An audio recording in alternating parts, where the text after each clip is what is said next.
Imagine you've just been to the quick mark at a rest stop just south of Sundsvall. The kind of place where the lights buzz louder than the people. Windows are fogged up. The rain has been falling so long that you forget what dry ground looks like. You got a ready meal of frozen meatballs and potatoes. The kind where everything on the plate tastes the same, even though obviously some parts are meatballs and some parts are potatoes. They even have the nerve to call that brown ooze brunsås. Well, I guess technically they're correct, but deep down inside, you know it's not right. Uncomfortable food for uncomfortable weather. And it makes you think of your wife's cooking, and suddenly you feel a pang of sadness as you think of her. Her smile, her laugh, her gentle touch. Which is the complete opposite of the cold outside emptiness you feel on the inside. Everything is wet. Not dramatic thunderstorm wet, just a steady, relentless drizzle that northern Sweden specializes in this time of year. A rain that doesn't fall on you as much as it settles into you. And it's dark. Of course it's dark. It's like it's never ending. Up here this time of year, daylight's something you beg for, not something you have a right to. And somewhere under all that darkness is the echo of saying goodbye to your family. These goodbyes always hit different in the winter. When the light scares and your thoughts travel further than these trucks ever could. That's why we're here. A wet parking lot, a cold dish of food. Thankfully, the truck's warming in the gloom. So let's get back to work. Shake the rain off our shoulders, nuke these meatballs in the microwave, and see where this dark road takes us for this entry in our Truck Sim Diaries. And in this video series, I record my Euro Truck Simulator 2 gameplay, and I use it as a backdrop for my unscripted thoughts on what's going on in my life and the world around me. Sometimes I will have a lot to say, sometimes I will just comment on the gameplay, and sometimes I'll just be quiet. So let's see if we can get out of this rain and get on with our job.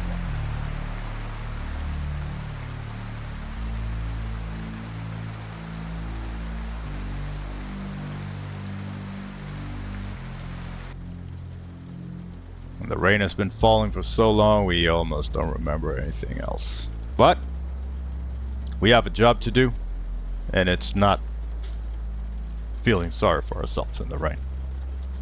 If you remember last episode, we stopped here at this rest stop. We're taking potted flowers from Borlänge to Kokkola in our well, this would be the second installation of our Cruising Nordic Horizons event. And if you don't know what that is, it's an event we are running based on the World of Trucks community event, where we're going to do a delivery to or from all of the cities in the latest DLC release, Nordic Horizons. And so far we have only made a delivery to and from Borlänge, and we're going for our second delivery to Kokkola, Finland. And it is raining. It is 3:30 in the morning. Time to get the job done. It's time to get the job done.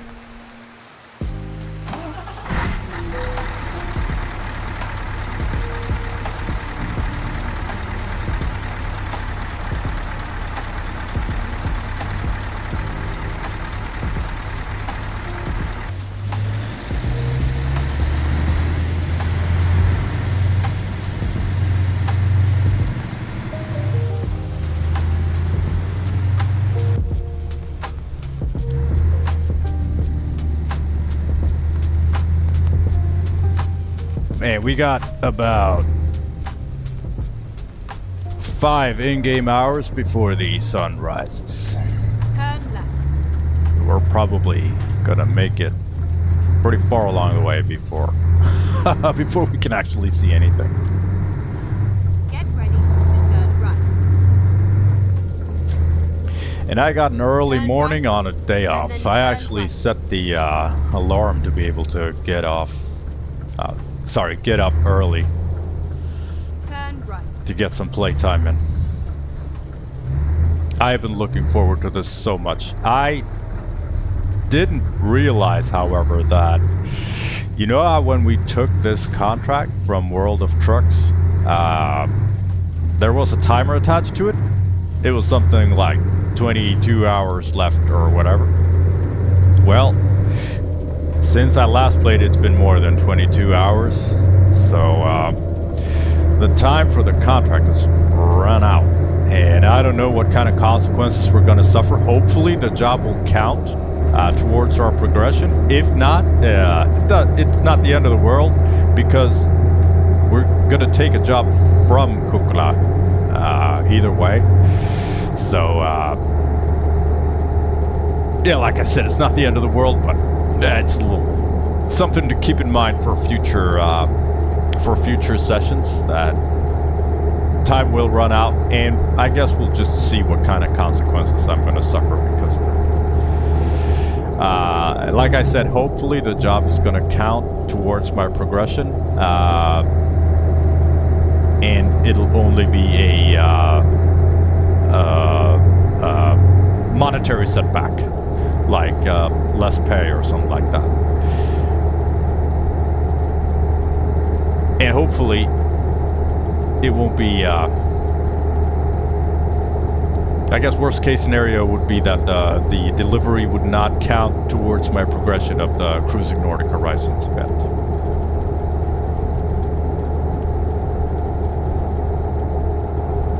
And now we are passing through Sundsvall. They have a brand new bridge, and I think, well, I'm pretty sure that this bridge is going to be modeled because it's along this route, the E4.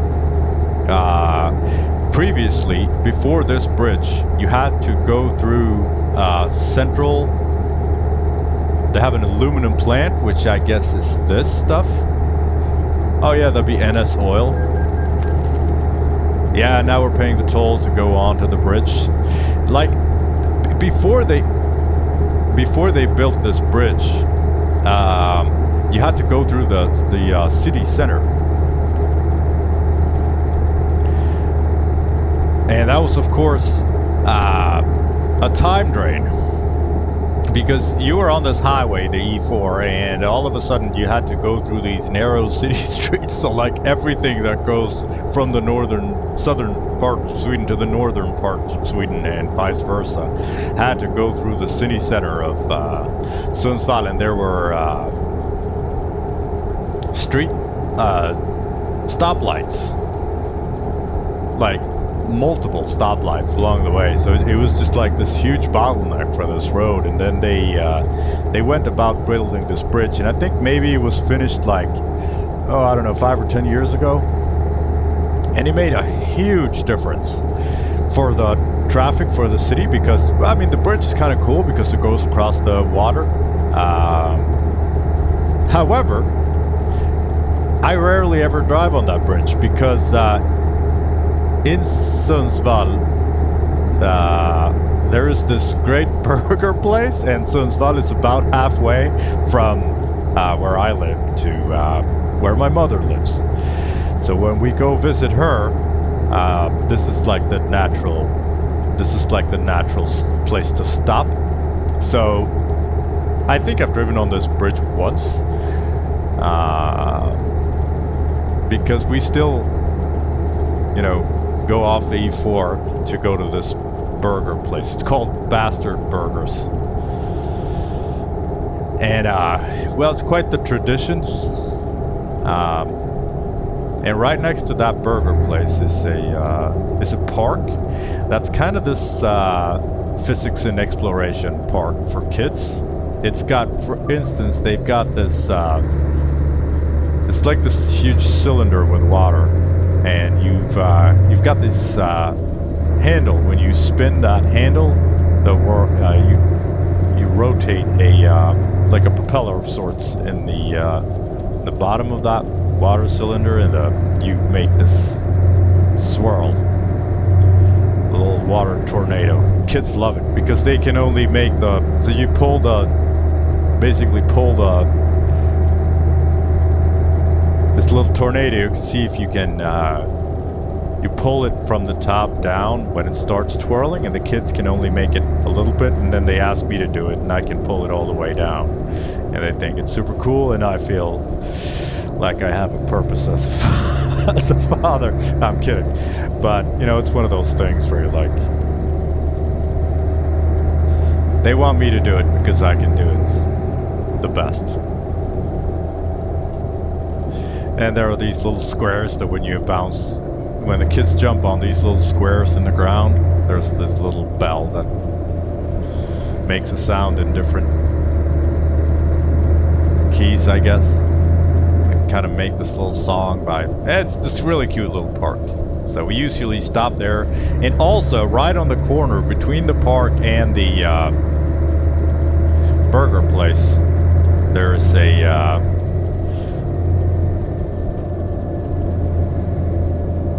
and here is Höga Kusten Bron, I suppose. This is a really tall bridge, spectacular. We can't see anything because it's fucking dark, as normal. Anyway, there is this geek shop that has trading cards, tabletop games, stuff like that. My wife always wants to. She's this huge nerd. She always wants to go in there and take a look.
This city that we're passing now, Örnsköldsvik, this is incredibly quick. This is multiple hours of drives between these cities, but you know, it is what it is. I almost can't, you know, there's so much to say about each of these cities that I won't be able to tell you everything going in between them. But Örnsköldsvik has this ski slope. They got this gas station that we always stop at. Yeah, it's one of those ski jumping slopes, and it's really gigantic. We're probably gonna see it at some point, but obviously not now, as it's too fucking dark to see anything. But yeah, we usually stop here as well for a cup of coffee and a stretch at that gas station. And you know the brand Fjällräven that I told you about that make these outdoor clothes, they are from Örnsköldsvik, and they have their outlet store here. And yeah, it's pretty cool. I guess maybe we will see the ski slope, because this left-hand turn is where we oh yeah, here's the gas station. How are we on fuel? Let's pull over for fuel. I want to see if we can make out if they modeled this ski slope, because this roundabout and this gas station is this is where it's at. Yeah, here it is. That's nice. I'm glad they made that. Except it's only in the real world, it's only this one here to the left. So that's where we're gonna stop for fuel. I'm gonna get out and take a look at the ski slope. Ski jump slope. Whatever you would call it. Never mind. I'll find a new route. Please make a U-turn when possible.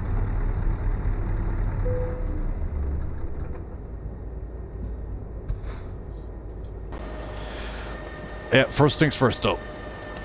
I need to get this fuel.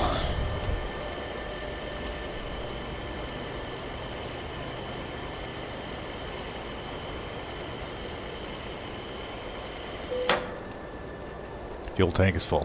Alright, let's go see if we can take a look at the ski slope.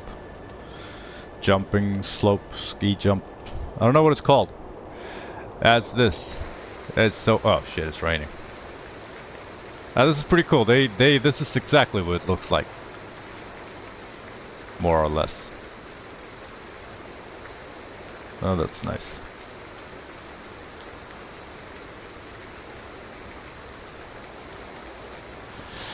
Yeah, let's get back to the truck. Out of this rain.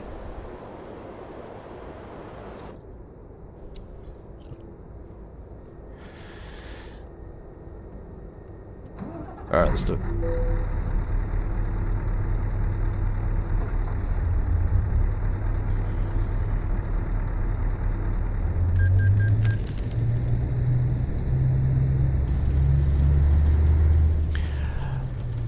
And they even made the... Yeah, there are a couple stores over here. There's a pet store where... Take the second exit. We bought some stuff for the cat at one point.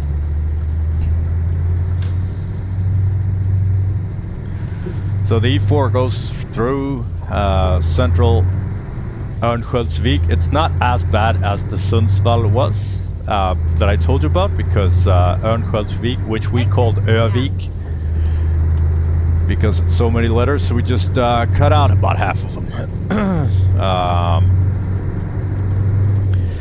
There's a couple of red lights up ahead on this stretch of road where you always have to stop.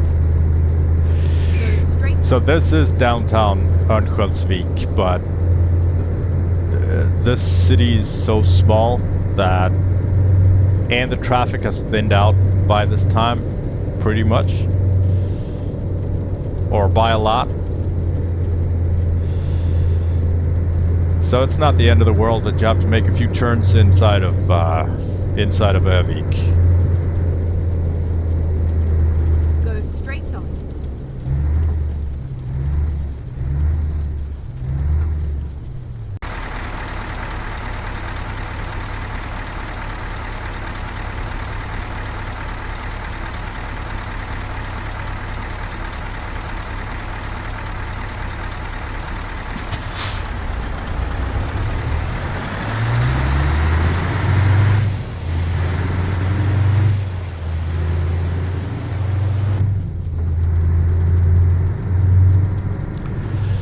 So yeah, like I said, I'm up early. Today I'm gonna take my son figures. Oh, sorry, to his ping pong class. My daughter to one of her last figure skating classes for the year, and then we're gonna go to this Geek Christmas Con, or whatever it was called. It's like this anime Pokemon kind of small little convention in my city, so it's not, you know, long. It's not anything huge, but I figured it'd be fun. It was a long time I did something like that with my kids, so yeah, we're gonna do that. I just don't know where I'm gonna fit in food for these kids, because his ping pong class is at 10 o'clock, and then her figure skating starts at 11:30. And that's about, you know, his ping pong class is an hour.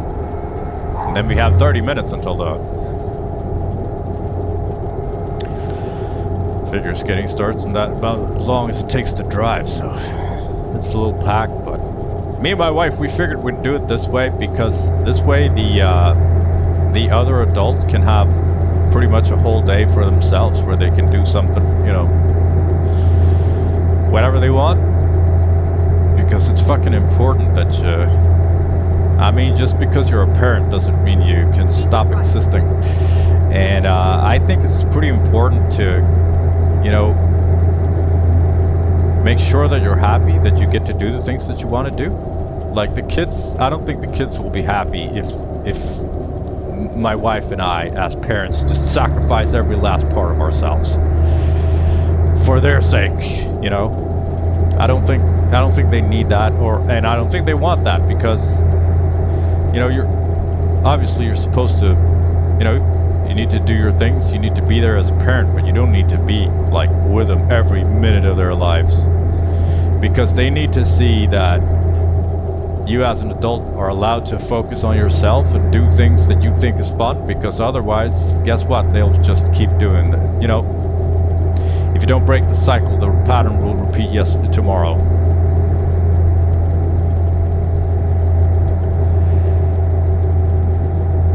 So, you know, maybe an episode or two ago, I told you that my wife is taking my kids to ping pong and figure skating. Well, that was my turn to, you know, do the things that I like.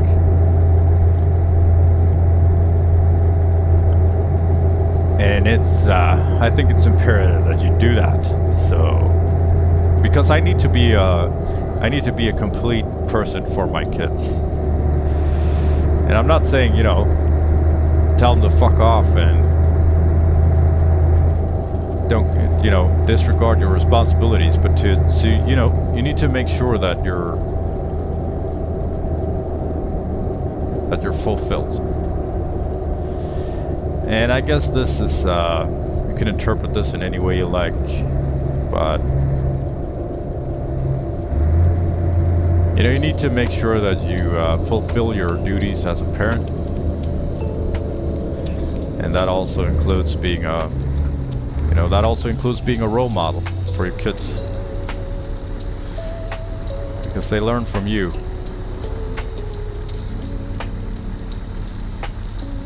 And it's been working pretty well, I think.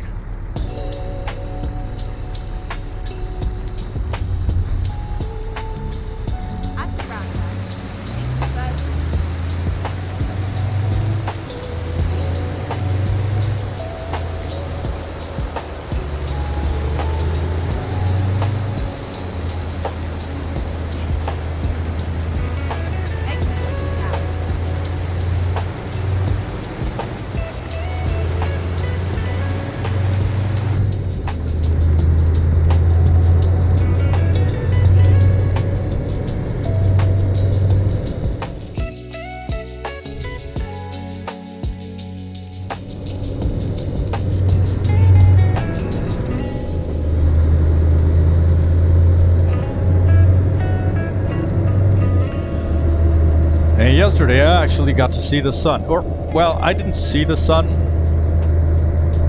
but I saw some really thin clouds which had the sun behind them. And I got to see some blue skies. Because I was, you know, I was working on a skylift, and it was actually not raining for the entirety of the thing. So I guess that's the exception that confirms the rule. You know what I mean? Because it was fucking crazy, because I could see a lot of people. I was working on one of the busiest streets downtown in my city, and a lot of people were walking by, and all of them, like, well, not all of them, but a lot of them, you know, when they stepped out of their offices or whatever, they were like looking up at the sky, being like, "Huh, fuck it." That was a long time, and everyone is like, you know how people like to always talk about the weather, but right now it's fucking crazy. Like, we haven't seen the sun for almost 2 months. It's been raining constantly. It's yeah, it's fucking, like, it's getting to you. It's getting to me, and I'm glad that I have taken so many precautions to make sure that I try to, you know, make it through this dark period.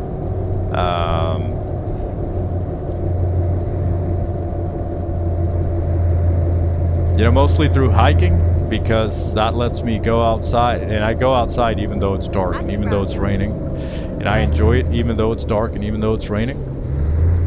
So I kind of get to go outside.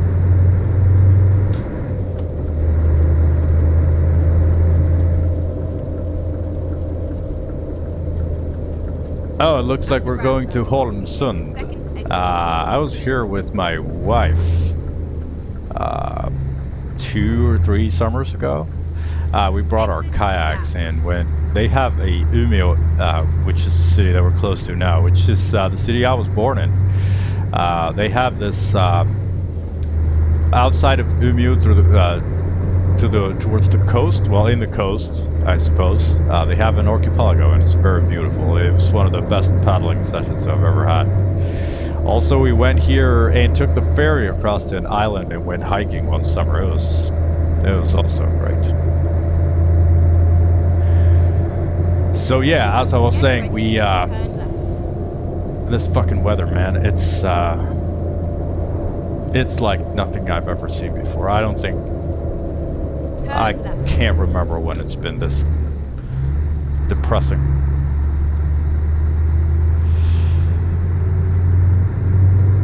Get ready, turn left. And I hope this ferry ride is not very long, because if we're unlucky,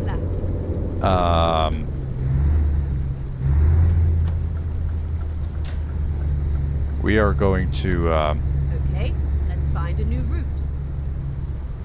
we're gonna miss the daylight, because the ferry ride is gonna be involving some sleep. Did I make the wrong turn here?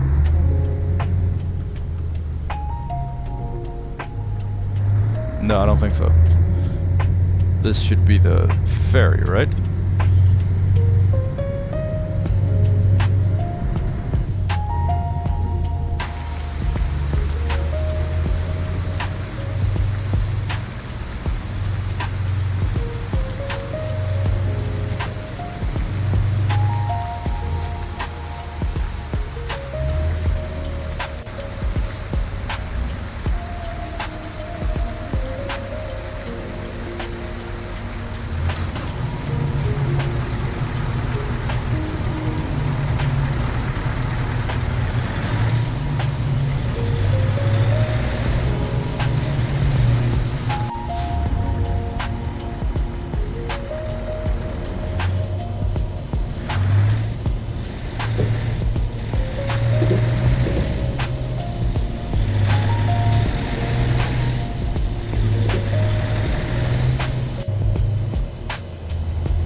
Alright, let's go. From Umeå to Vasa. 5 hours. We're gonna miss pretty much all of the daylight. I'm sorry.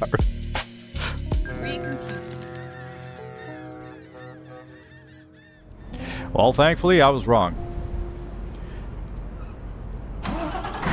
Let's get off this ship and take a look at some daylight.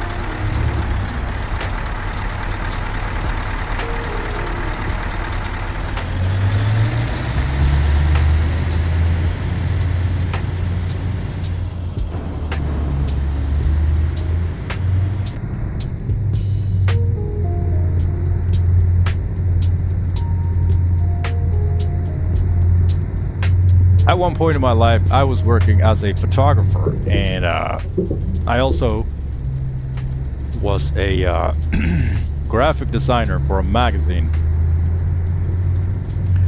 And so I did took all the pictures, and then I made all the graphics, and then I like made the entire I didn't write for the magazine, but you know, made the graphical production of the magazine, I suppose. And it was about the Nordic exit cargo passengers cargo. We're going here. So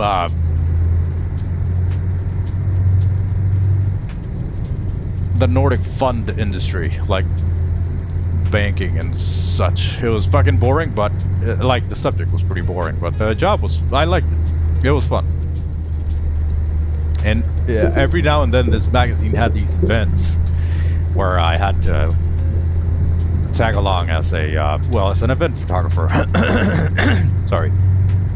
And we used to go to Norway, Finland, and Denmark for these events. I'll find a new route. And I think that's the only time I've ever been to Finland. We went to, it was travel at work. So you don't really get to see anything. You don't really get to experience anything. I went from fancy hotel to fancy hotel to fancy bar to back to the fancy hotel. It was travel-wise, it was it was pretty useless.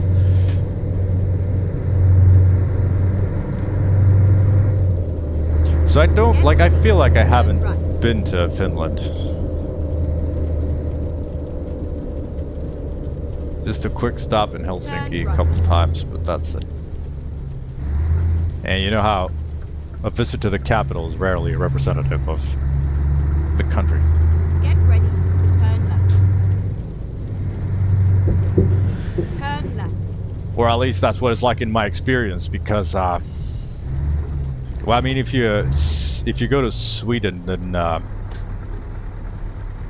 Stockholm is, it's a nice city to visit for sure. It's beautiful, but it's about far. The least representative part of Sweden is Stockholm.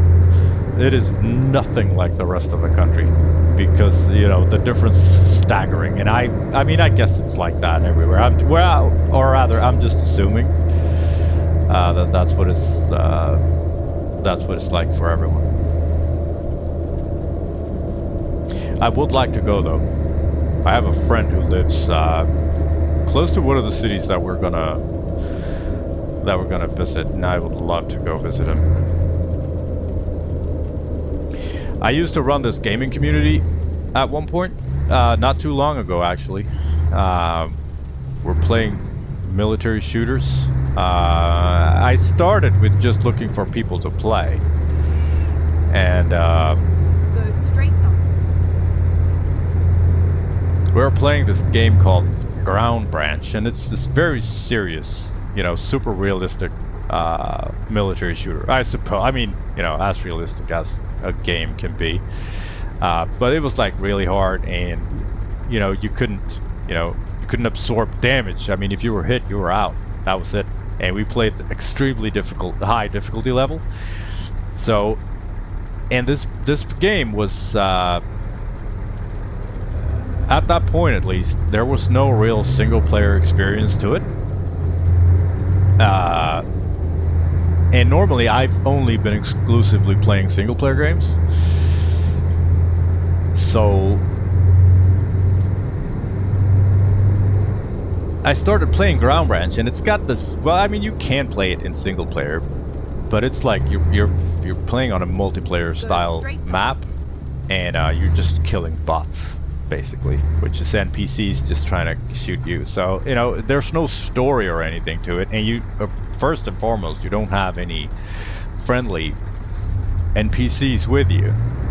So it's this one-man army kind of game if you want to play by yourself, which is not very fun. So I was like reluctantly, trying out multiplayer, and it turns out that, well, I knew this, but I'm a pretty decent, team leader, and so quickly I found some guys that enjoyed playing together. I was team leader, making the plan, executing the plan, telling everyone what to do and where to go. I did that in the military, so I have some experience with it. And it was nice, and it quickly gained a lot of traction, and it became this. We had our own servers where we did training, and we were, having game nights on the regular. It was a lot of fun, and it was hundreds of people wanted to join, and we're enjoying it together. And I was enjoying the experience a lot, and it's where this the logo on the truck comes from. Odin, that's what it was called, or is called, except that it's pretty dormant now. Because after like a year or two of doing this high intensity gaming and organizing this community, I got really burnt out by it. So I kind of lost my edge, and we were kind of, the group kind of went into this. I mean, the guys who I played with, we quickly became, especially like a couple of them, quickly became very close friends. Like, just like I'm doing now. We were talking about, heavy subjects, supporting each other through, difficulties of life and stuff like that. So it was this great, it was this great community, but a lot of the responsibilities for this community fell on me, and it's no one's fault, I guess, but my own, because that's how I made it. I was in control of everything, so of course no one else is gonna try to take control of anything, because I'm a control freak. If I can't do it my way, I'm working on this, but if I have a very clear plan for everything, and I only attract people who are attracted to people who have a very clear plan for everything, naturally, that's the standard of how things work, So those people aren't going to be inclined to,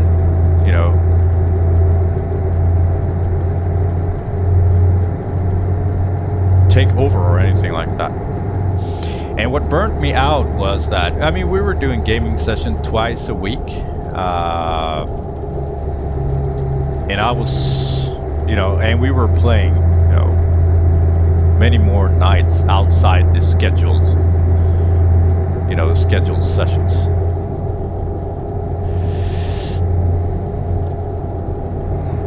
And I talked about commitment a couple episodes ago, how it's hard for people to commit to something. Well, I really suffered from that in this community that I made for myself, because it was harder and harder to get people to join in, and everyone wants to join in a game where 10 people are already playing, but no one wants to be the first one on the server. So I was just, at the end, it felt like I was fighting to have people come play, begging them, nagging them, trying to change. I also noticed something, that if I make a change, like if there's some new, maps or some new updates to whatever, people are going to jump in for a little bit, and then they get bored, and then they kind of quietly disappear. And that doesn't resonate very well with my autism, because I'm like, why are you guys not showing up? Because no one is open with it. Probably not even with themselves. Be like, I don't feel like it right now because I'm bored. No one wants to admit that to themselves, and especially not to me, because they know that I put in a lot of effort and a lot of money. Jesus. Sorry. servers are not cheap. But this all ended with Go straight on.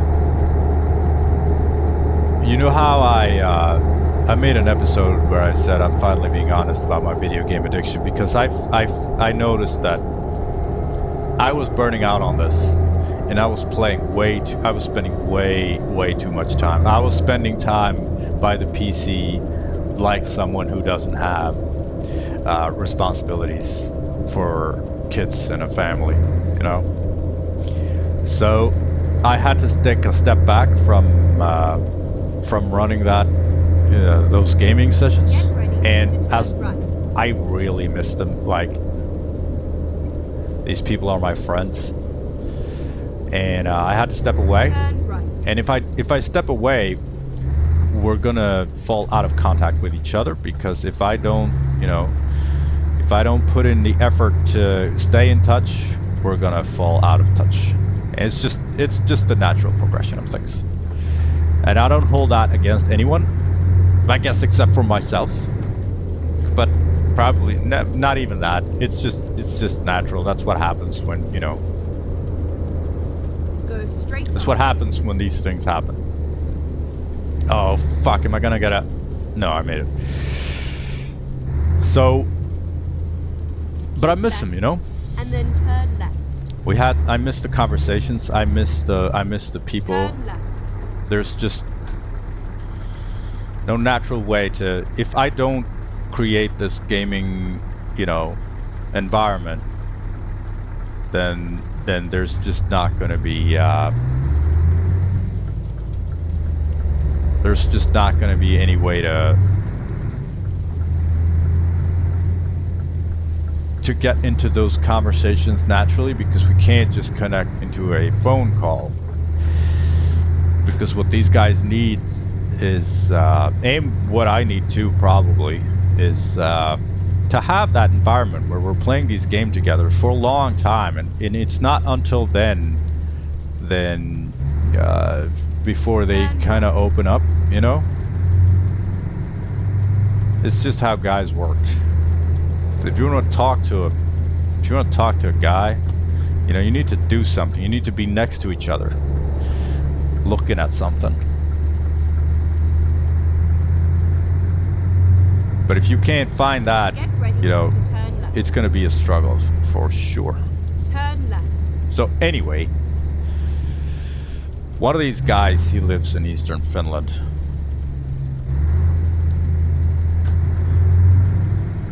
And I miss him so bad. He's one of my best friends.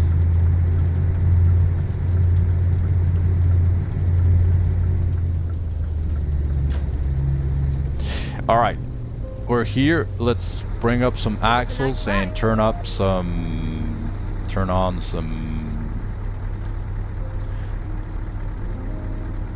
beacons. And let's see if we can reverse this thing into its position.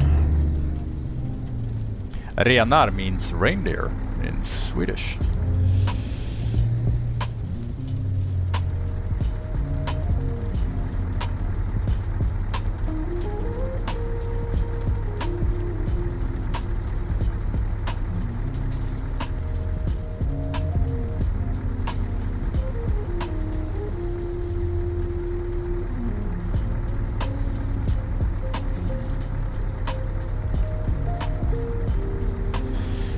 Let's see what we got. Ah, shit. I want to get a little straighter. Can I? Yeah, here we go. Alright, we're gonna have to do a couple pull-ups, I think. But we got this.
All right.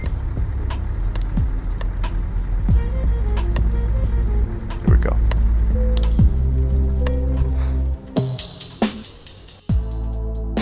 Let's take a look at the Cruising Nordic Horizons progression screen. We've got Kokula checked off, and previously we did Borlänge. So thankfully Kokula counted, like I said, even though we were late for the World of Trucks contract. It doesn't reflect our progression on this, so that's good to know.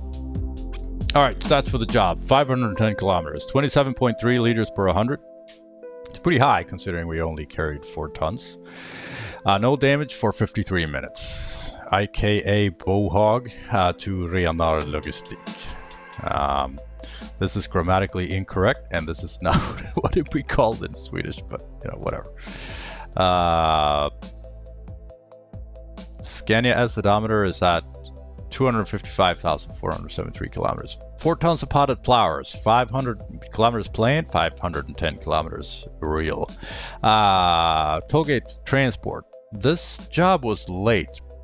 World of Trucks contract with own trailer, it says here. But in game we get stats as well, but I'm ignoring these. I'm only going with the trucky stats. In game we got like this late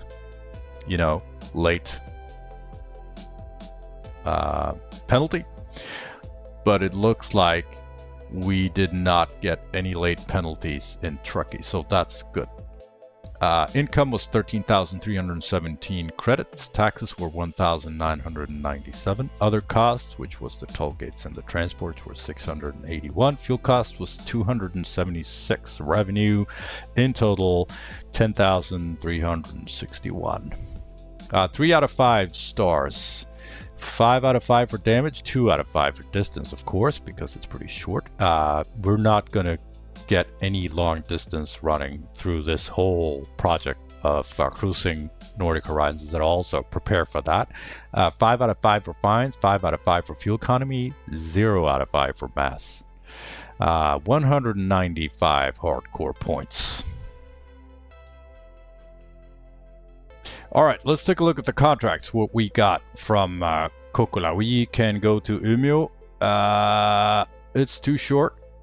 We can go to Helsinki. That one is good, so maybe that.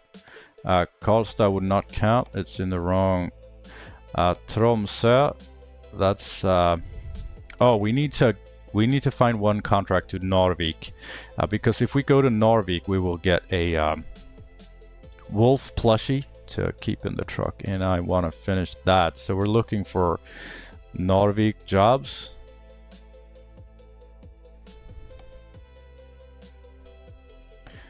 So what we got is we can go to Helsinki and we can go to Tromsø. I think we're gonna go to Helsinki and we're gonna drive to Vasa. We already have this Kokkola, so we could drive to Vasa and look for jobs there, or we could drive to Oulu and look for jobs there. We could take the job to Helsinki and then drive to either of the neighboring cities. You know what? Let's make a dry run to Vasa. Let's go.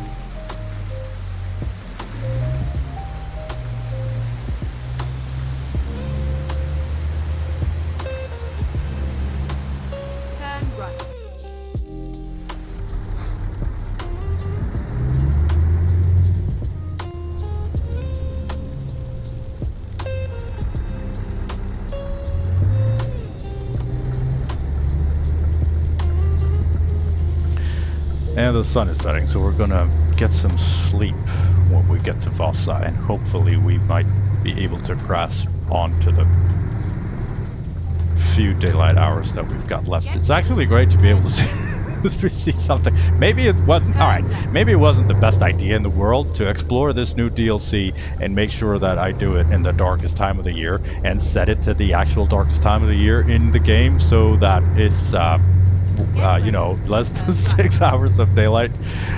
But I'm giving you the real experience here. Turn right. We're gonna be able to see everything. Just let it take time. We're savoring it.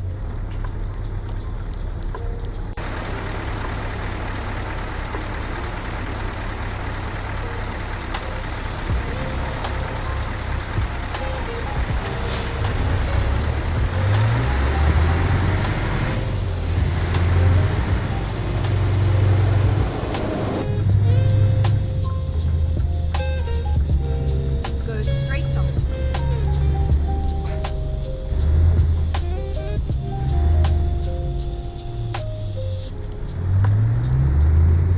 Uh-oh, I need to switch lanes here. Oh, good, he's turning.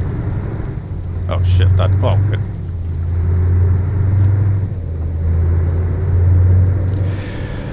So, yeah, this gaming community of mine, well, I stopped... You know, I just stopped doing it. And I've been doing this before. This is like a pattern in my life. Straight on. And it's not until recently that I have noticed this pattern where I get into this new hobby Turn right. and I fall in love with it and I hyper focus on it and I build this community around it because I burn so intensely around it, and I just inspire other people to also, you know, join in the fun of this new hobby. I've done this with airsoft, I've done this with tabletop gaming, I've done this with different kinds of gaming in the past. I've, you know, just different things. And then I burn out because, you know, running a community and hyper focusing on something drains a lot of energy. It gives a lot of energy, and then and what I mean by hyper focusing on something is well, I guess pretty much what it sounds like, where it becomes like the only thing I think about, the only focus that I have. Like everything else is secondary next to this hobby. It's like I live and breathe whatever I'm hyper focusing on. And after a while, it takes a lot of energy, but in the beginning, like for the first month or two, it gives more energy than it drains because I get so happy about this thing that I'm doing, that I'm falling in love with. Well, after a while, it stops, you know, the amount of energy it gives me kind of flatlines and declines, but I'm still spending as much energy as I was, you know, in the beginning. And well, that's not gonna, you know, that's not gonna work out mathematically. It's not gonna work out practically. It's just gonna make me sad and tired. And it's without having, you know, without the introspection of knowing what's going on and being able to read these signs, I haven't really been understanding why it's been happening and what has been going on, because I really want, I make the thing that I hyper focus on, I make it into a big part of my identity, which means that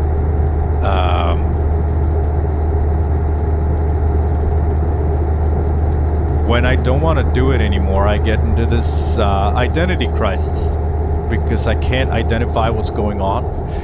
So I'm like, you know, I got this little voice inside me that's like, I'm not enjoying this thing as much as I usually was, like I was before. Something's wrong because I love this, because, you know, I've made this into my whole identity. And then that, you know, acts as a catalyst for my burnout on the subject, and I almost turn resentful towards it, like, because I don't know what's going on. I can't identify my own internal processes. So I've been suffering from this a lot my entire life. Like, I don't try to, you know, even out my,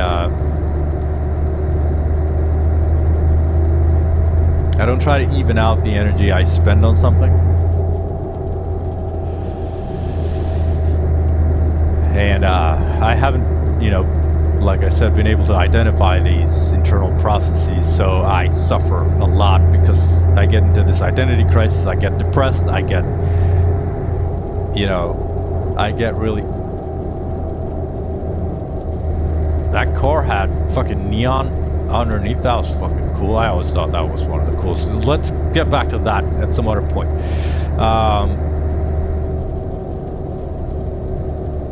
Yeah, so it's been really hard for me, you know, coming down from something like that, because I haven't been able to control myself. And since I burn so intensely around this, and like I talked about earlier, I attract people who like when someone takes charge over something. Whenever I don't want to do it anymore, I feel like, to me, I feel it's almost like a betrayal from the other ones, because I think of it as like they're not doing anything. I'm the only one doing something here. And it's just like with friends, where you're the only one who, you know, you're the only one who contacts them, you're the only one who initiates. And then if you stop, the friendship's gonna end. And that's because you've created a method for how you spend time together, and that is by you calling them whenever you have time. So if you stop calling, they're going to think you don't have time for them anymore, and they're probably going to be sad that you went away, and you're going to think of it as if they never cared. It's exactly what it's like in this instance too. It's not them not caring, it's me overdoing it, you know. And especially, it might not even be that I'm overdoing it. I'm just not paying attention to what's going on inside myself, you know, my own emotions. So I don't watch out, so I get burnt out. And yeah, it fucking sucks. All right, we're gonna sleep first. Let's see if we can turn in here, if there's a place to sleep here.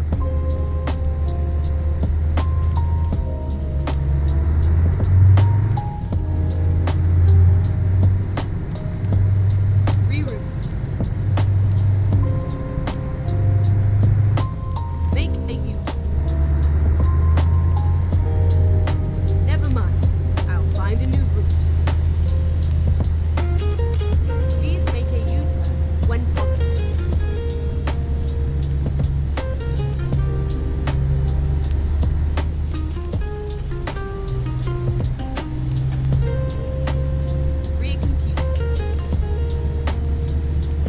Oh, I hope there's a way out of here. When possible, make a U-turn.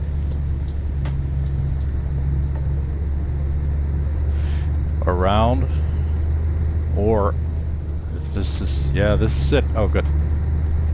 Can probably sleep here. Or do I need to make a right? Can I? It's so fucking dark, I can't see anything. Hopefully I'll be able to sleep here.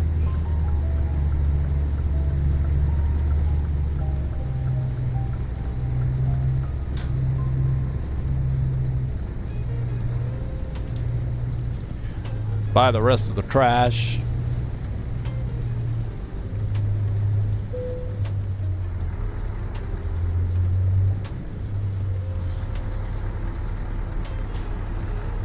It's not glamorous, but at least it's sleep.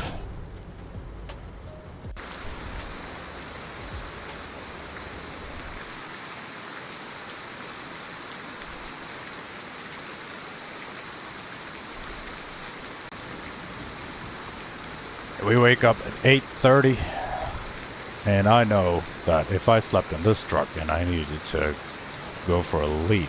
In this rain, I would not go very far to look for a place to... Ew, man, let's get back into the truck and get the rest of our sleep.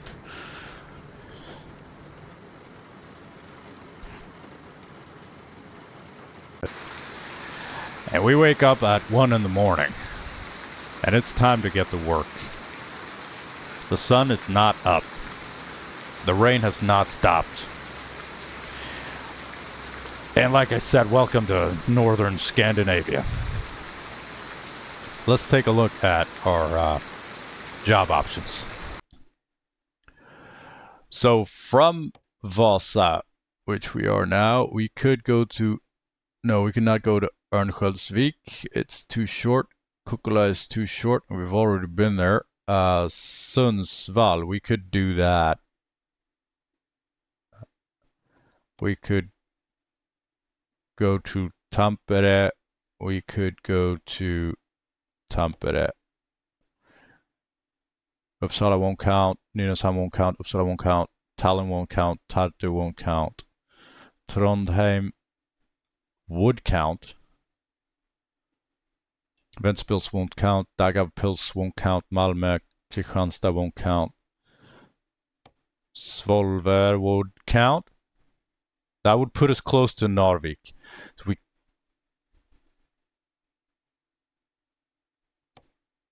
Ardennes would be the same thing. Ardennes would be the same thing. Let's see what else we got. Well, that's it.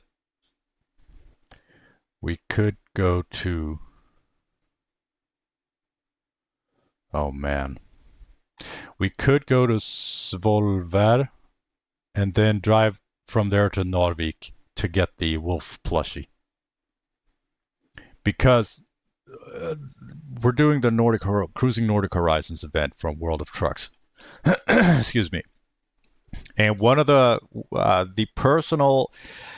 when you complete the 6 deliveries to 6 different cities in each of the countries, so 6 deliveries to or from 6 cities in Norway, 6 cities in Sweden, and 6 cities in Finland. You get the personal reward, and that is like a paint job. I don't really care about that. And when the community reaches a total of 300 million tons of delivered, you get the community reward, which is a Viking helmet to keep in the cab. We'll see when we get it if we want to keep it or not. And then there's a third thing, that if you take a job tour from Narvik, you will get a wolf plushie to have in your cab. I don't know if I want it. I want to keep it in the cab, but I know that I want it. So I want to go from Vasa to Svolvær to check that one off, and then go from Svolvær to Narvik to check that one off. Sounds like a plan? That one is available for 14 hours and 4 minutes. So I need to make sure that I finish this.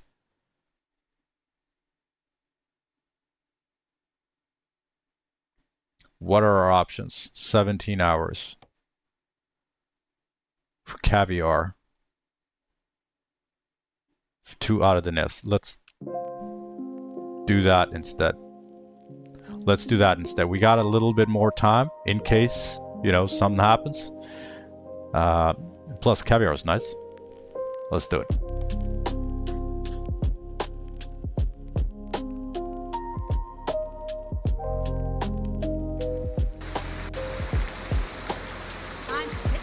Time to hit the road. Ready to roll. Ready to roll.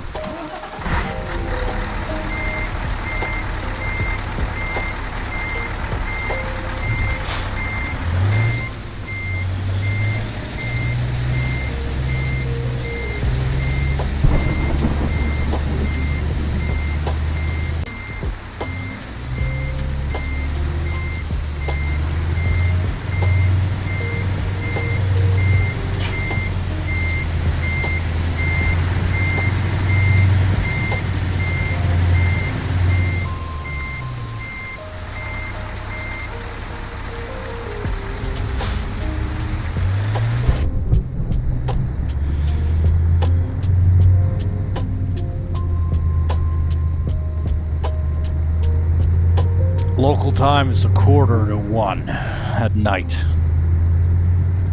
Which means we have, oh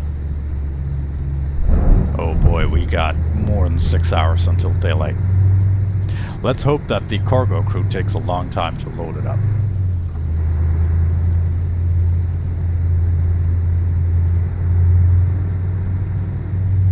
Finding a new route. We are looking good on fuel though, so we don't need to refill that.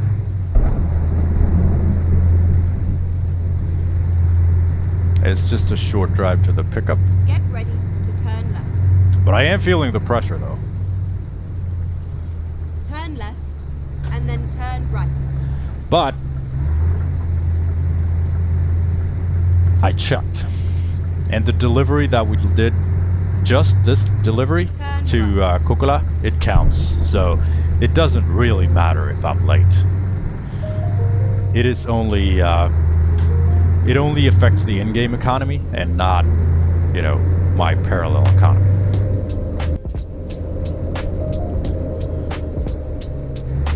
Go straight on.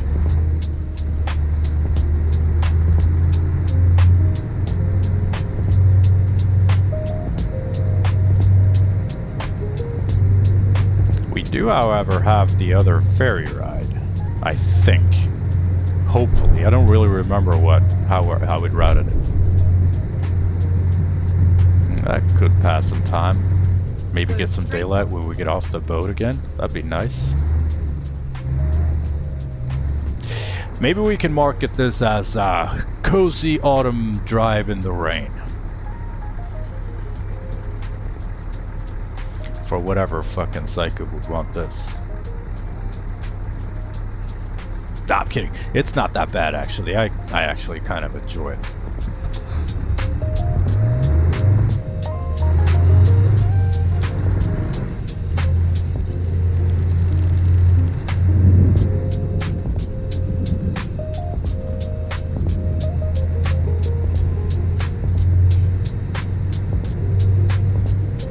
Even though it is a little depressing.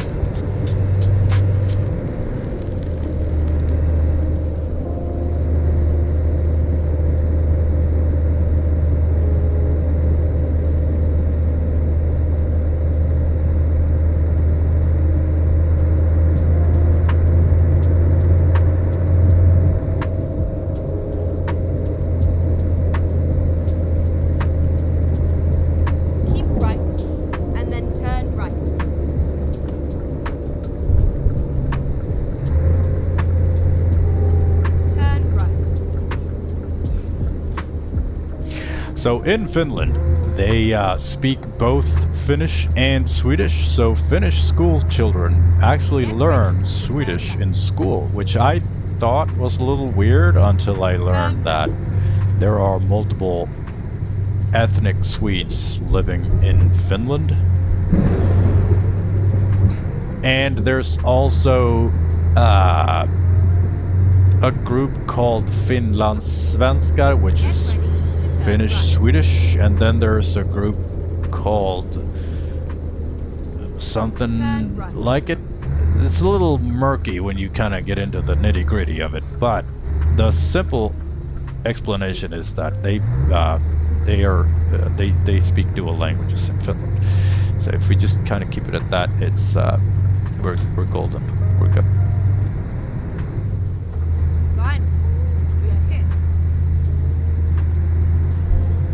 From Polaris Lines, gonna hook up this Caviar, and then we're gonna be on the move.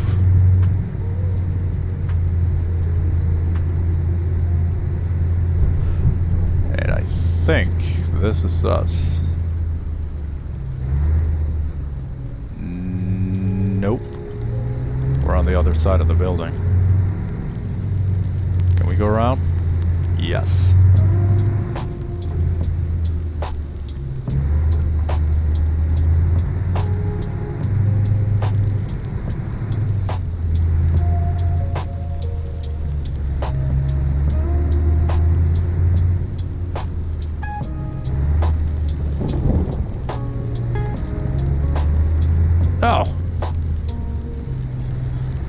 This was a breeze.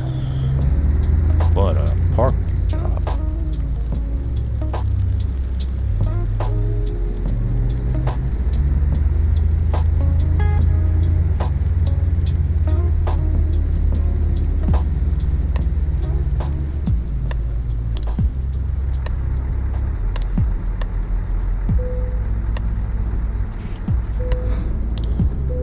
Alright, let's load this cargo.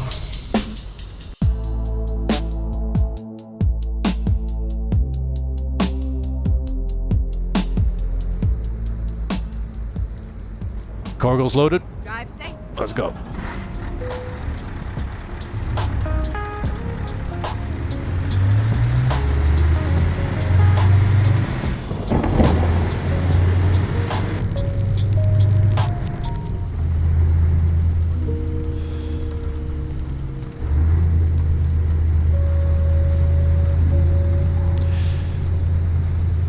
And Find a new route.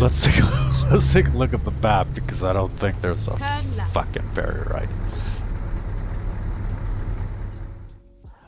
Look at this.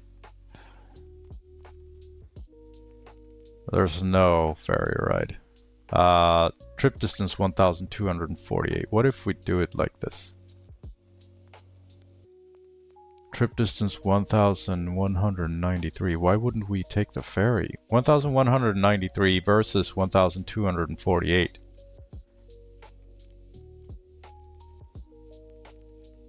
You know, I'm going to make an audible here. At 2:17 at night, saving kilometers and getting some sleep. We're gonna take the ferry. Turn right.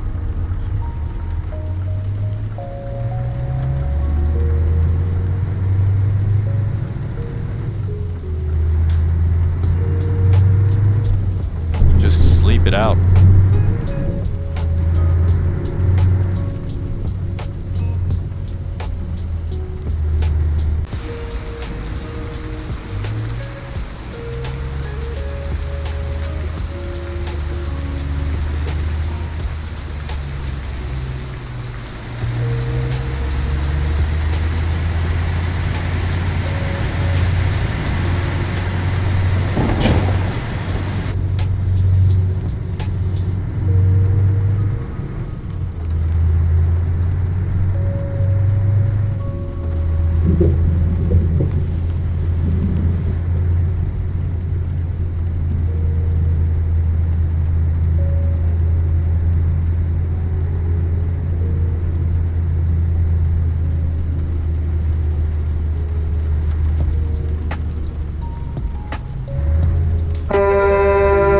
Still counts as cops.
Let's burn off a couple of these night hours.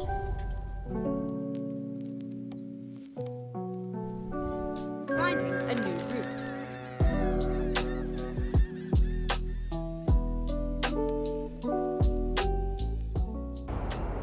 And before we know it, it's 7:30 in the morning. Let's get off this ship. And on to emptiness.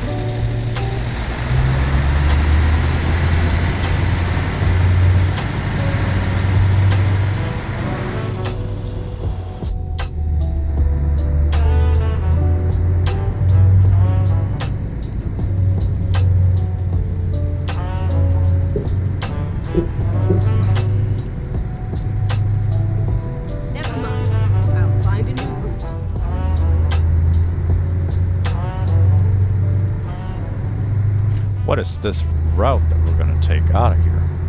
Is it really this hard to get out of this?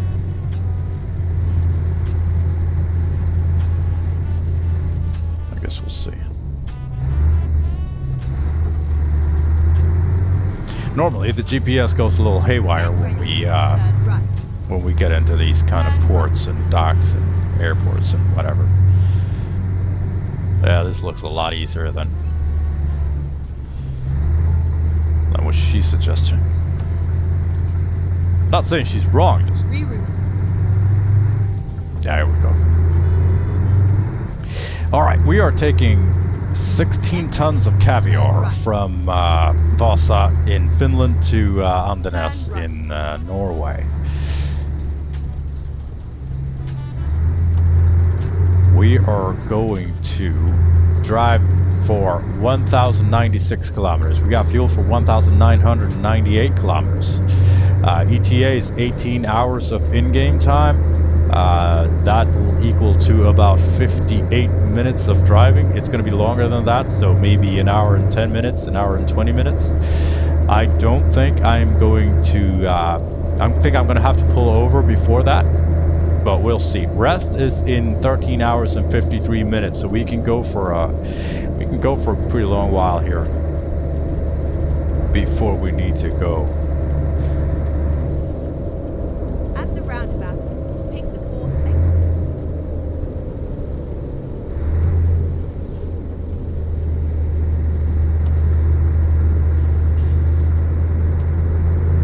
Never mind.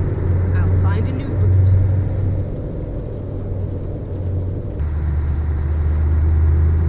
At the roundabout, take the 1st exit. So like I was talking about, the burning out on the hobbies and such, I've come to the point where I can identify my patterns, but I'm not sure what I'm going to do moving forward, you know? I think I need to, you know, go a little bit easier. Let's take this. My first, you know, I've noticed, you know, my next new thing, and that is the mountain climb. At the roundabout, take the 2nd exit. And you know,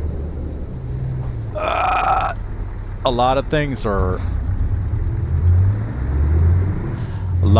are similar in this way. It's you know, it's something that I Exit now. all of a sudden burn very intensely for, which is, you know, hiking and mountain climbing. And I got this new group of people, you know, all inspired. At the roundabout, take the 2nd exit. So everything is set up for working out in the same way, except that I'm way more aware of it now than I've previously been. So my plan is to not take full charge of everything. Not try to force, you know, people to do it with me. And, you know, of course I can't force anyone, but I've been really trying to get people to join me in the things that I've been wanting to do. Either by, you know, asking them over and over again until I wear them down and they, you know, they just fucking come to shut me up. Or I create this phenomenal, you know, environment that they just can't say no to. So what I'm gonna do with this group of people and this thing that we're gonna do is, you know, I've asked them if they want to do the thing, and I've got the platform for it. Like, everyone's in touch with everyone. Everyone knows what's going on. Everyone knows the plan, but from here, I'm gonna take a step back. Like, I'm not gonna disappear or anything. I'm just gonna put in a normal amount of effort into something. I'm not gonna call them up and ask them what size of spiked shoes they're gonna buy, because I want them to know that they need to buy, you know, need to not buy, but maybe try it out, get their head into the. I'm not gonna try to get them to match my energy. You know what I mean?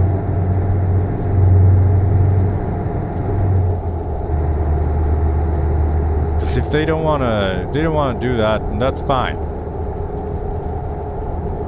I sound upset saying that. If they don't want to do that, that is fine. I want to do that. I want to have my energy. If they want to come along with, you know, my energy, that's fine, but I'm not going to be upset if they don't match my energy. I'm not going to make a plan for everything. I'm going to ask for help.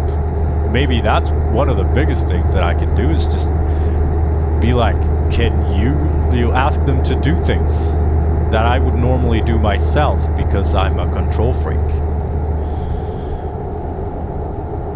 I think that could be quite useful, actually.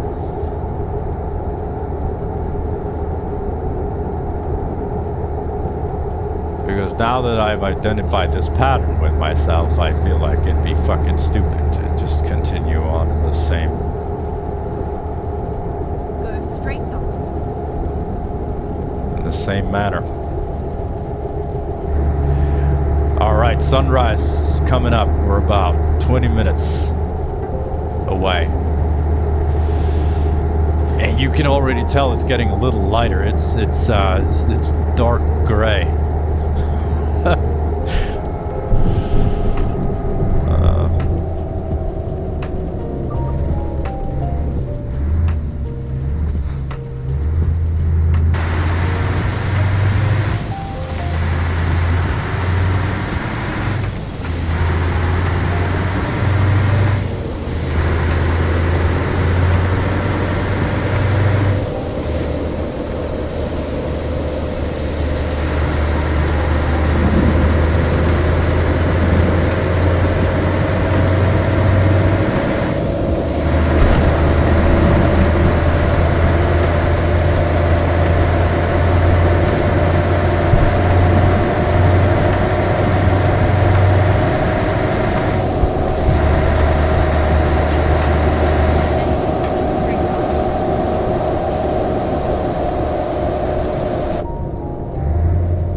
way, sunrise was 1 hour ago in game time. This is daylight.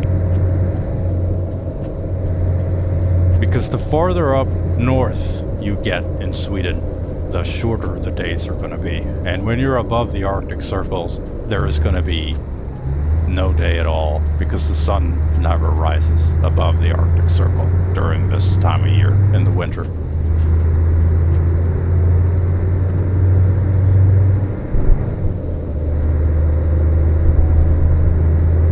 And that's one thing to think about for me.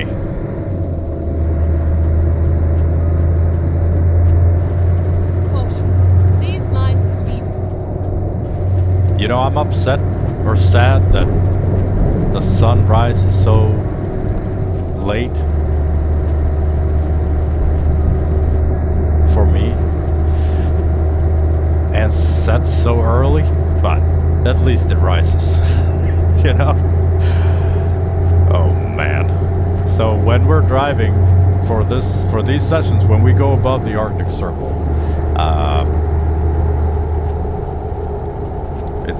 it's probably gonna be dark if they modeled it that way. Go straight on.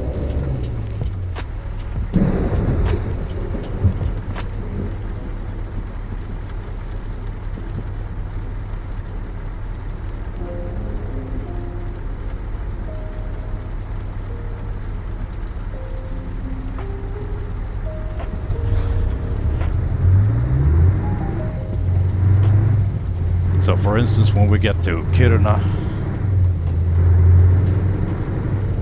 it's gonna be dark.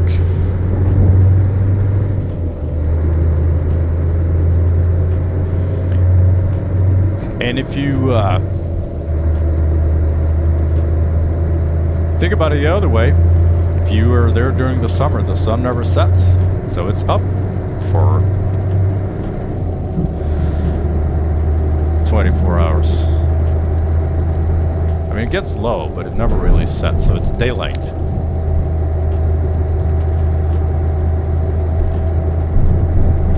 For a couple months. It's gotta be fucking weird. I mean, I'm pretty used to the darkness, and where I live in the middle of Sweden, during the summer, the nights are, like the days are really long. But, you know, there is night. Just like how the days are really short, now there is day.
Let's do some questions here.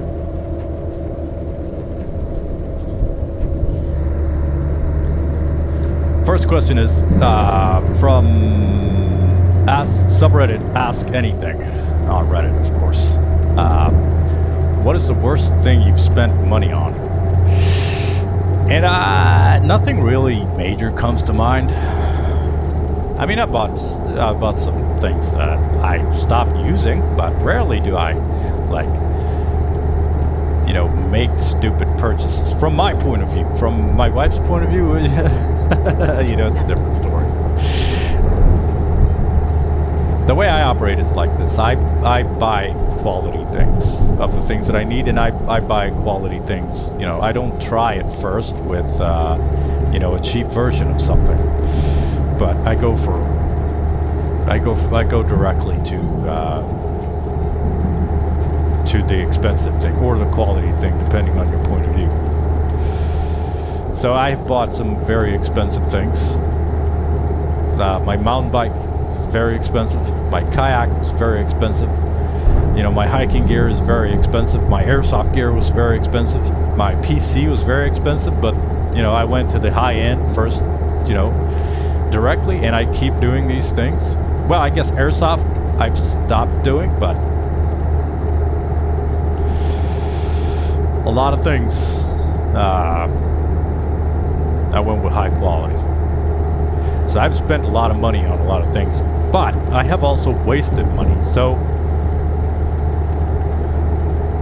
especially on airsoft things, and it was one particular thing that was an extreme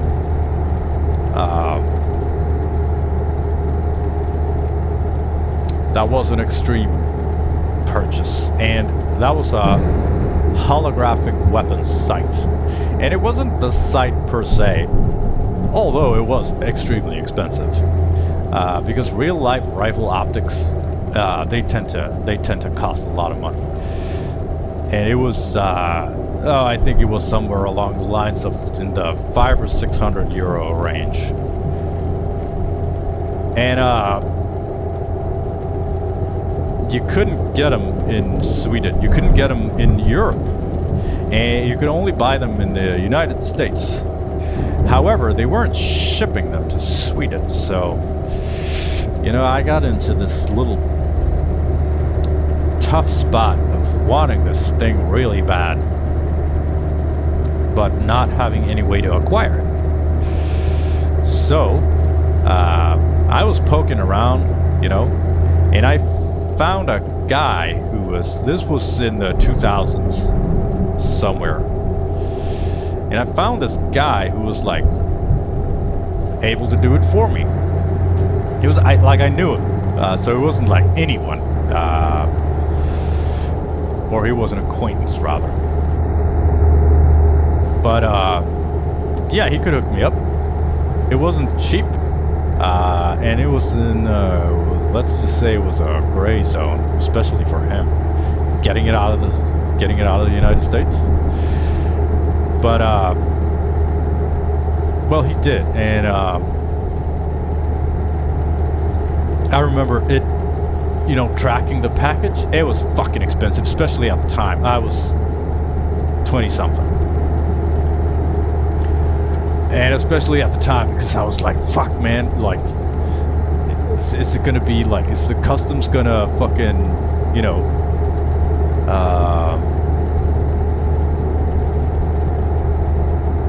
get a hold of it, stop the shipment, you know, did something like that, some shit like that. And it was held in customs for a long time, but there wasn't a problem or anything. It just, you know, it sailed right through.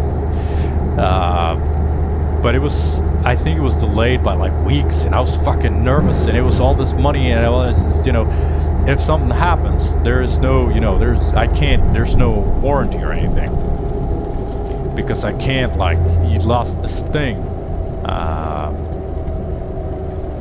So if it's lost, it's lost, you know. Get ready to turn right.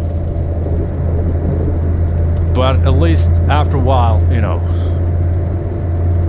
it arrived. Turn right. And I was really happy until I turned it on and I looked through it. Now, if you don't know what a holographic weapon sight is, it's like a red dot sight. If you don't know what that is, you know, I don't know, Google it. You get this really fine dot that you can aim with. This was for airsoft, so it doesn't really matter. And it wasn't about, you know, precise aiming. I just wanted it because it was fucking cool. So now who puts a 500 plus euro sight on their airsoft stuff and go airsofting with it? Well, me. Anyway, what made this so fucking expensive is when I tried this sight, this dot that is supposed to be so fucking small and super sharp, it was squiggly.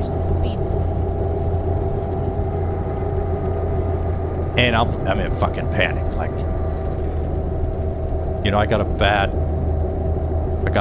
something from a bad batch. Like, this is supposed to be quality things, like the best stuff in the world. So, I'm in tears, basically. Panicking, like, what do I do? Because I spent all this money, and I went, speeding violation. Oh, it was 60? It was 50. Well, it's on me. It's gonna come out of my paycheck. So anyway, I was panicking because I had bought this very expensive thing and it wasn't perfect in the way that I wanted it to be perfect. Because at the time I was a perfectionist. Please mind the speed. So I talked to this acquaintance and I was like,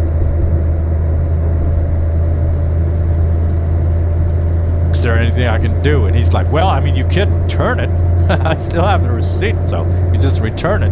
And I'm like, man, I could take a huge risk shipping it back from Sweden to the United States. Just no. I'm gonna cut my loss, sell it at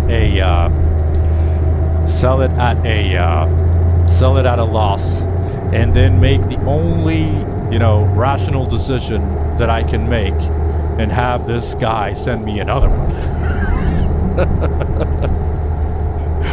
Because priorities, you know? I really wanted the thing. Alright, 60 kilometers here. This is noon, by the way. Speeding violation? Oh, I'm at 68. Fuck. I'm just racking up these tickets. God damn it.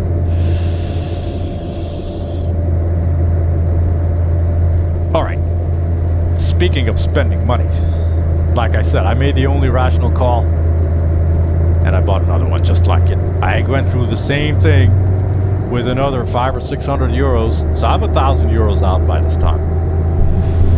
And it's the same thing, same process, same nervousness, same, you know. Caution. Please mind the speed. Yeah, I'm gonna mind the speed limit this time.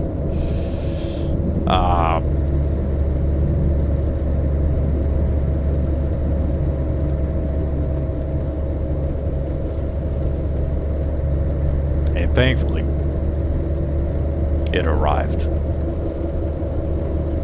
The second optic. Go straight on. And I am so eager to finally have my hands, because I asked him to check it out first before he shipped it, and he was like, this one is perfect. He didn't check out the other one. He just shipped it because we didn't expect them to have, you know, being such a high quality brand with such a good reputation, we just didn't imagine that their quality control wouldn't catch a squiggly dot, because that's the entire sales pitch of this optic. Anyway, I made sure that he made sure that this one is mint, you know, which he did. He was very kind. He was like, this one is, man, the dot is so sharp. And I get it. I open it up, and the fucking dot is squiggly. Turns out I have astigmatism in my eye, and that's what makes the line squiggly.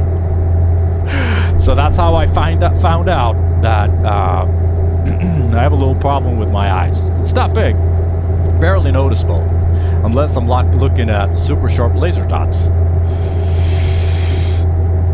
So yeah, I'm more than 1,000 euros out at that point, and I have something wrong with my eyes. So no matter how, because then I looked through the dot with my left eye and it's perfectly fine. The first one also perfectly fine. So I'm like, fuck.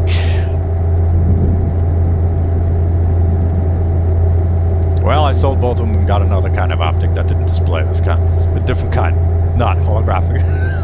Just does that count? I think it counts in multiple ways. That is the worst thing that I've spent money on, besides cars, because obviously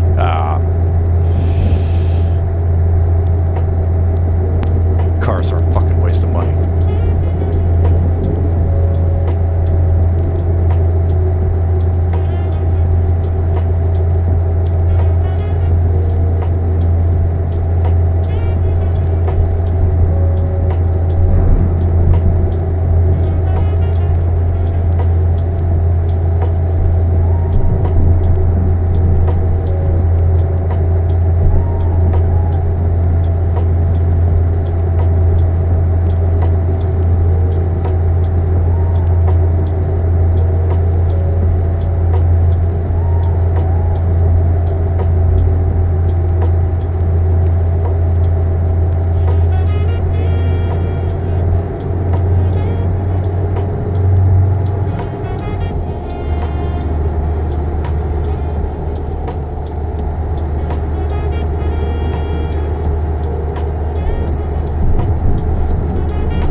All right, let's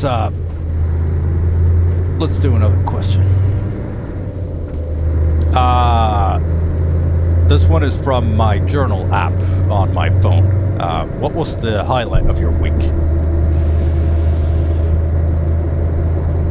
Well, I got two things. One was I finished I've been problem solving at work, trying to get something that had a lot of faults in it to work.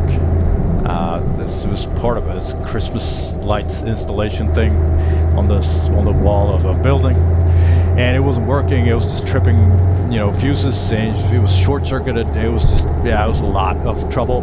And the electrical installation is so old that looking for just finding where everything is was just been, it's been really long. And I figured it out. Figured out what replacement parts were needed. I installed the replacement parts, turned it on, and now it's working, and everyone is happy. So that's good. I got, unfortunately, I work for this huge company that owns all these buildings, they just send me these things that stop working, and I don't get any feedback really. But I patted myself on the shoulder this time because I think I did a really good job, and I'm really happy to have it figured out. So that's one thing, and the other thing is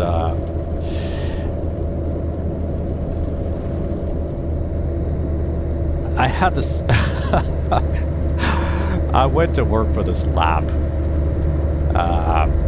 where this place that's in life science. So this is this place that has they make these medicine whatever. I don't really know what they're doing. They have a lab and they have a bunch of other things. They have a production facility. They have who cares. And the funny thing wasn't, well, I guess one of the funny things is now, but previously I've been there, and I've worked in labs before, and normally, they're like, so you're going to work in a lab environment. Are you familiar with lab environments? And I'm like, yes. Or I'm like, no. And they're like, all right, when you're in the lab environment, you need to wear a lab coat and you need to wear a hairnet. I shaved my head, so I have no hair, but they still make me wear the hairnet because, rules apply to everyone, I suppose. And I think that's a little fun, but that wasn't what was fun with this. So normally it's just a lab coat, a hairnet, and these little plastic covers for your shoes, and then you're fine. However, this place, they're a little more hardcore in what they do, so they have this, all my tools need to be sanitized, and I don't not only have to wear a lab coat, I have to wear a lab pants. And she was like, have you worked in a lab environment before? And I was like, yes, of course I have. Because I want to, a paraprofessional. A paraprofessional. And she's like, all right. And then you go into this changing area, and it's right in between the clean and the dirty area, and the clean area being the lab, and the dirty area being whatever area you came from before you stepped into this little, changing area. And it's pretty tight, like 2 people can barely fit.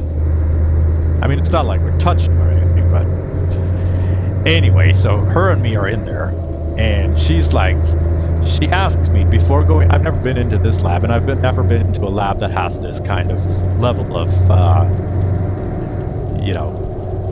clean room. That has this clean room level. I don't know what it's called. You can already tell how professional this was. So anyway, she says,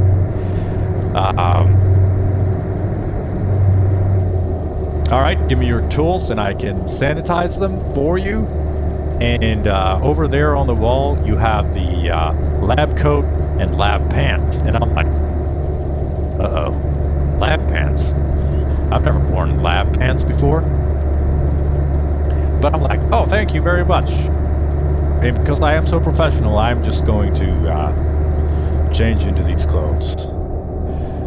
So I do the thing, which I find natural. I take my I have this big sweater on. I take that off. So I have a t-shirt, and then I take my pants off because I'm going to put on the lab pants.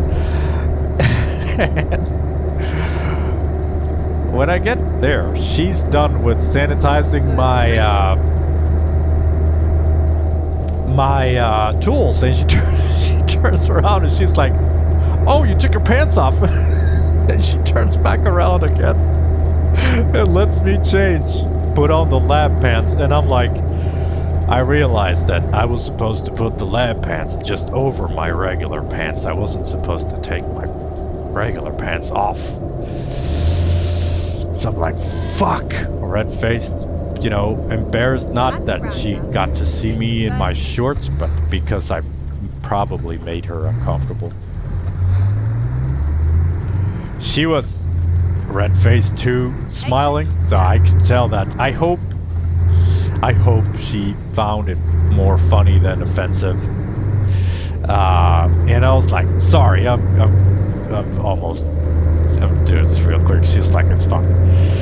And then it was this awkward I had to work for about an hour in that lab, and she had to be with me all the time, and it was a little fucking awkward to just find something to talk about when we just had this embarrassing experience. And I don't really care about being embarrassed. I think it can be fun because it's an emotion, and let's sit with our emotions. Let's not try to fight them or oh shit, there's a roundabout. Fuck. All right, we're good. Exit now.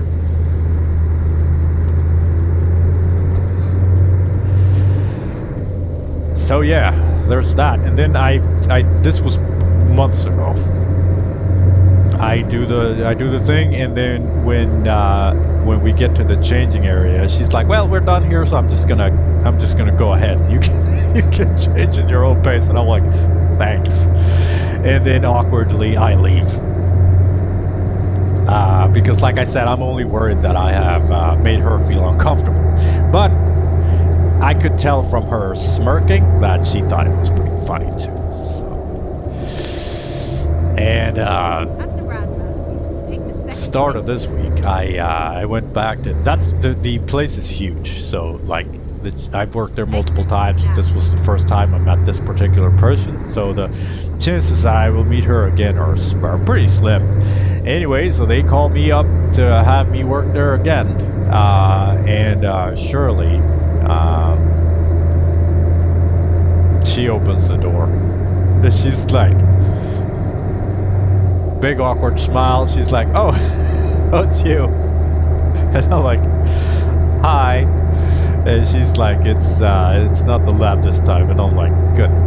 And then it's not anything more than that, but it reminded me of the time that I made a fool of myself, and I thought it was pretty funny. Now that I know that she wasn't pressing charges or anything, thankfully.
I'm gonna have to pull it over here.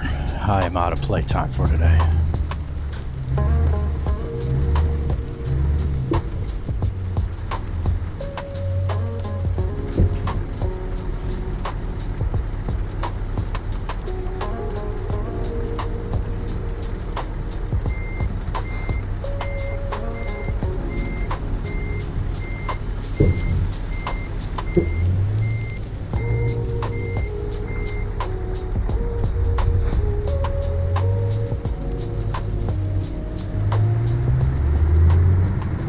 place to rest, but maybe there's... Well, there should be a place to rest here. Maybe I need to go in front of this guy.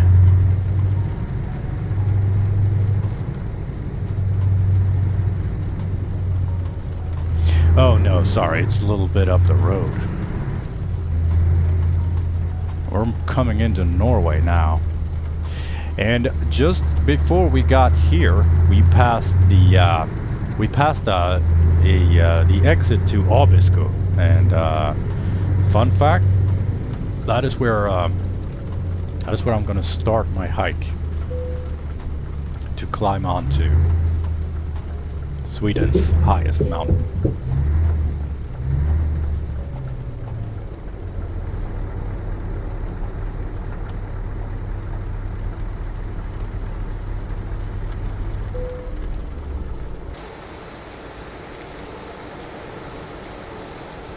Alright, that was it for today. And as always, thank you so much for taking the time with us. I really appreciate it.